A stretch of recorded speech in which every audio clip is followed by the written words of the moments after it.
안녕하세요. 말씀의 맛 이태영 목사입니다. 오늘은 부활의 종류에 대해서 지난 시간에 이어서 계속 부활 이야기를 하고자 합니다. 보시는 포스터는 킹덤이라고 하는 그 한국 드라마인데 넷플릭스 드라마입니다. 넷플릭스 가입해서 볼 수 있는 드라마인데 아주 인기가 좋은 모양이에요. 그래서 시즌 1이 끝나고 이제 시즌 2가 시작이 되었다고 하는데요. 저도 보지 않아서 내용은 자세히 모릅니다. 그런데 조선시대에 나타난 좀비 이야기죠. 좀비는 분명히 죽었던 사람이 다시 살아나는 것인데도 불구하고 산 사람이 아니죠. 우리말로 표현하면 산송장 같은 그런 존재들인데 단순히 죽었다가 살아나는 것이 부활이 아니다라는 것은 우리는 좀비 이야기를 통해서도 어느 정도 감을 잡을 수가 있습니다. 성경에도 이러한 부활의 종류에 대해서 분명히 말씀하고 있는데요. 요한복음 5장 28절 29절에 예수님께서 이렇게 말씀하십니다. 이를 놀랍게 여기지 말라. 무덤 속에 있는 자가 다 그의 음성을 들을 때가 오나니 선한 일을 행한 자는 생명의 부활로 악한 일을 행한 자는 심판의 부활로 나오리라. 자, 여기서 보면 무덤 속에 있는 자가 죽은 사람이라면 누구나 다 그 음성을 들을 때가 오는데 선한 일을 행한 사람은 무슨 부활이요? 생명의 부활. 악한 일을 행한 자는 심판의 부활로 나올 것이다 라고 하면서 두 종류의 부활에 대해서 분명하게 언급하고 있는 것을 볼 수가 있습니다. 그러니까 예수 그리스도 안에 구원받은 사람만 부활하는 게 아니고요. 이 세상에 있는 모든 사람들이 죽은 사람이라면 다 부활한다는 거예요. 성경은 분명히 한 번 죽는 것은 사람에게 정하여진 것이요. 그 후에는 심판이 있다고 그랬는데 이것과 관련돼 가지고 부활이 두 종류가 있다는 것입니다. 죽은 사람이 다 살아나는 때가 있는데 자, 사도행전 24장에도 이렇게 얘기하죠. 그들이 기다린 바 하나님께 향한 소망을 나도 소망을 가졌으니 곧 의인과 악인의 부활이 있으리라. 그러니까 의인도 부활하고 악인도 부활한다는 것입니다. 근데 의인의 부활과 악인의 부활이 과연 같을까요? 전혀 다르다는 것을 우리는 벌써 알 수 있겠지요. 지난 시간에 얘기한 것처럼 그냥 마냥 죽지 않는 것만도 축복이 아니고요. 킹덤에 나오는 그런 좀비들처럼 죽은 채로 살아나는 것, 그것도 결코 부활이라고 여기기는 어렵습니다. 그래서 우리가 바라보는 부활은 무엇이냐면 지난 시간에 얘기했던 것처럼 리서럭션, 주님께서 다시 일으키시는 그런 부활인데 이 부활을 다시 말하자면 생명의 부활, 영광의 부활, 그리스도 안에서 참된 영원한 생명을 갖게 되는 그 부활을 말하는 것입니다. 이 부활에 대해서는 성경이 여러 군데 언급하고 있지만 요한계시록 20장에 보면 이렇게 기록되어 있어요. 예수님께서 보좌에 앉아서 이제 심판하는 권세를 받았습니다. 그래서 예수를 증언함과 하나님의 말씀 때문에 목배임을 당한 자들, 영혼들과 또 짐승과 그의 우상에 경배하지 아니한 사람들, 그 환난 가운데 끝까지 그 믿음을 지켜낸 사람들이 살아서 천년 동안 왕노릇할 것이다. 그리고 살아서 그렇게 하지 않은 사람들은 그렇게 영원히 살 것이고 그 나머지 죽은 자들은 그 천년이 차기까지 살지 못하더라. 이는 첫째 부활이라 라고 하면서 첫 번째 부활에 대해서 성경은 말씀하고 있는 것을 볼 수가 있습니다. 이것이 바로 주님 안에서 얻는 진짜 부활, 예수 그리스도가 첫 열매가 되시고 그 예수 그리스도의 생명력에 따라서 우리가 온전하고도 완전한 몸으로 영화로운 몸을 입게 되는, 실제로 우리는 부활을 하지만 이 썩어지고 죽어질 육체로 부활하는 것이 아니라 영적인 육체로 부활하는 영원한 생명의 부활을 첫째 부활이라고 성경을 말씀하고 있고요. 이러한 부활을 경험하는 사람들은 둘째 사망이 그들을 다스리는 권세가 없다라고 말하고 있습니다. 자, 여기서 약간 우리가 의아한 단어가 나오는데 둘째 사망이라는 단어예요. 왜 그러냐면요. 성경이 다른 곳에서 언급하고 있는 것이 한 번 죽는 것이 사람에게 정해진 것이라고 그랬거든요. 그럼 한 번 죽는 것은 무엇입니까? 죽는 것이니까 사망이잖아요. 근데 둘째 사망이 있대요. 그럼 또 죽는다는 얘기죠. 그럼 또 죽으려면 어떻게 해야 됩니까? 두 번 죽어야 된다는 얘기인데, 자, 모든 사람이 한 번 죽는 건 다 똑같아요. 근데 두 번 죽는 사람도 있다라는 것이죠. 그런데 이 첫째 부활을 경험하는 사람들은 이 두 번째 사망은 경험하지 않게 되어 있습니다. 그러면 어떠한 사람들이 이 두 번째 사망을 경험하게 될까? 그것이 바로 아까 제가 말씀드렸던 좀비와 같은 모습으로 부활하게 되는 심판의 부활을 경험하게 되는 사람입니다. 좀비 그림을 이렇게 아주 이렇게 흐릿하게 집어넣어놨는데 좀 끔찍하죠. 죽은 채로 그대로 살아나는 거예요. 머리가 찢겨져서 죽었으면 그대로 살아나고, 이렇게 어디가 뭐 이렇게 상처 입었거나 꺾였으면 그대로 살아나고, 이게 좀비의 특성이거든요. 죽은 모습 그대로 그냥 걸어만 다니는 것, 워킹 다이, 워킹 데스 이렇게 말할 수 있죠. 걸어 다니는 죽음 덩어리, 이것이 바로 좀비의 모습인데 성경이 이런 부활을 말하고 있다는 겁니다. 이것이 바로 심판의 부활인데요. 성경은 분명하게 언급하고 있어요.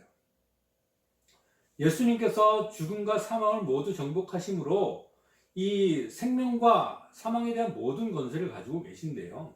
그 예수 그리스도 안에서 모든 사람들이 삶을 얻으리라 라고 성경은 기록하고 있습니다. 고린도전서 15장에 보면 아담 안에서 모든 사람이 죽은 것 같이, 그래서 아담 이후에 아담이 죽었기 때문에 아담 이후에 태어난 모든 사람들은 아담과 함께 죽게 되어 있습니다. 근데 예수님께서 생명을 소유하셨잖아요. 그래서 예수님 안에서 모든 사람들이 삶을 다시 얻게 된다는 건데요. 이것이 예수님과 똑같은 부활을 다 경험하게 된다는 것을 언급하는 것이 아닙니다. 왜 그러냐면요, 여기서 그냥 모든 사람이 삶을 얻으리라 라고 하니까 우리가 모든 사람이 한 명도 빠짐없이 이 세상의 모든 사람들이 생명의 부활을 하는 것처럼 여길 수도 있겠지만, 영어적인 표현은 좀 달라요. 영어로는 어떻게 되어 있냐면, 아담 안에서 모든 사람이 죽은 것 같이는 for as in Adam all die 이렇게 얘기하고 있고요. 그와 같이 even so in Christ, 예수 그리스도 안에서 shall all be made alive라고 합니다. 그러니까 다시 활동하게 된다는 이야기예요. 리서럭션을 얘기하는 것이 아니라 alive를 다시 한다는 얘기를 하는 거죠. 그러니까 다시 이제 살아나게 되는데 그것이 생명의 부활이 될 수도 있고 심판의 부활이 될 수 있다는 거예요. 그 순서에 대해서 이 고린도전서 15장은 그 순서대로 설명을 하고 있는데, 그러나 각각 자기 차례대로 되리니 먼저는 천열배인 그리스도요. 예수님께서 가장 먼저 생명의 부활을 하십니다. 그 다음에는 그가 강림하실 때에 그리스도에게 속한 자요. 그러니까 그리스도에 속한 사람들이 모두 예수님 안에서 예수님과 똑같은 부활을 경험하게 되는 겁니다. 이것이 첫째 부활이에요. 근데 우리가 한 가지 기억해야 될 것은 무엇이냐면, 이 첫째 부활과 두 번째 모든 사람들이 다시 일어나는 이 사건 사이에는 천년이라는 기간이 있다라고 성경은 말하고 있죠. 그래서 천년 동안 왕처럼 예수님과 함께 다스린 이후에 죽은 모든 사람이 마지막에 다 일어나게 되는데, 그때 일어나게 될 때는 우리가 그 영원한 생명을 얻은 것처럼 그런 생명의 부활을 하게 되는 것이 아니라 그냥 죽은 채 그대로 일어나 버리는 겁니다. 자, 딱 무엇입니까? 좀비예요, 좀비. 그래서 좀비 영화를 보면 저는 소름이 돋는 게, 야, 성경에 나오는 이야기를 어떻게 저렇게 잘 표현했을까 이런 생각이 드는 거죠. 그래서 그 마지막 때에 주님께서 모든 통치와 모든 권세와 능력을 멸하시고 하나님의 나라를, 왕국을 하나님께 바칠 때에 이러한 일이 있을 것이고, 그 심판의 부활을 경험한 사람들은 어떻게 됩니까? 둘째 사망으로 들어가게 되는 겁니다. 그래서 이건 부활이지만 부활이라고 말할 수 없는 부활이 되는 거죠. 살았지만 살아있는 것이 아니에요. 첫 번째 죽음은 단순히 혼과 육신의 분리로서 그냥 육신적인 죽음만을 이야기하는 것이라면, 이 둘째 사망은 영원히 꺼지지 않는 브로스 속으로 던져짐으로 인해서 영원히 하나님의 생명력과 단절되는 것, 죽고 싶어도 죽지 않는 거죠. 요한계시록에는 그 심판의 부활을 이렇게 설명합니다. 또 내가 보니 죽은 자들이 큰 자나 작은 자나 그 보좌 앞에 서 있는데 책들이 펴 있고 다른 책이 펴졌으니, 자, 책들이 펴 있고 한 곳에는 단수로 된 책이 펴져져 있어요. 책들에는 사람들의 행위가 기록되어 있고 생명책은 한 권입니다. 책이 펼쳐졌으니 하면서 단수로 표현하고 있고, 거기는 생명책에는 예수 그리스도의 생명을 얻은 사람의 명단이 쫙 적혀져 있겠죠. 그러나 이 행위록에 기록되어 있는 사람들은 죽은 사람들이 자기 행위를 따라 책들에 기록된 대로 심판을 받습니다. 반드시 기억하십시오. 하나님께서는 행위대로 심판하시는 분입니다. 죄를 더 많이 지은 사람은 더 많은 심판을 받게 될 것이고, 그래도 조금 덜 지은 사람은 조금 덜 심판받을까요? 뭐 그럴지는 모르지만 여전히 똑같은 건 무엇입니까? 이 사람들은 둘째 사망을 경험하게 된다라는 겁니다. 그 위에 기록되어 있는 내용들이 아주 소름이 돋아요. 바다가 그 가운데서 죽은 자들을 내주고, 바다에 빠져 죽은 사람들이든 어떤 사람들이든 다 나오게 돼 있어요. 또 사망과 음부도 그 가운데서 죽은 자들을 내줍니다. 어떤 상태로 죽어있는 채로 다 내어주는 거예요. 그리고 그 행위대로 다 심판을 받고 사람들이 죄가 얼마나 많습니까? 나는 죄 지은 적이 없다고요? 예수 그리스도 안에서 우리의 모든 죄가 사함을 받은 줄로 믿으시길 바랍니다. 그래서 예수님 믿는 사람은 이대로 심판받지 않아요. 이미 첫째 부활에 참여한 자와 함께 예수님과 함께 이 심판에 같이